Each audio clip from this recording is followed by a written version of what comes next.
6 علامتیں جب تک ظاہر نہیں ہو چکیں گی قیامت نہیں آئے گی۔ اس میں سے 3 علامتیں تو وہ تھی کہ جو حضور کے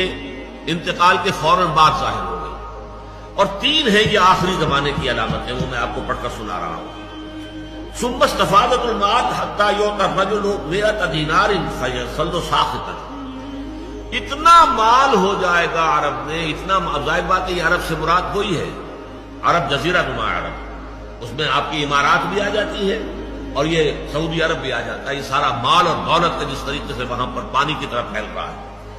مال اتنا عام ہو جائے گا کہ یہ حالت ہو جائے گی کہ ایک شخص کو 100 دینار بھی دیے جائیں گے تب بھی وہ ناراض ہوگا، کیا دیا مجھے، کچھ بھی نہیں دیا۔ 100 دینار اس وقت کے حساب سے بہت بڑی ہے۔ ثم فتنة لا يبقى بيت من العرب الا دخلته، پھر ایک ایسا فتنہ آئے گا کہ عرب کا کوئی گھر نہیں بچے گا جس میں وہ فتنہ داخل نہ ہو جائے۔ یہ مغربی تہذیب کا فتنہ، عریانی کا فتنہ، بے حیائی کا فتنہ، شراب نوشی کا فتنہ، زناکاری کا فتنہ، کوئی گھر جو ہے بچ نہیں۔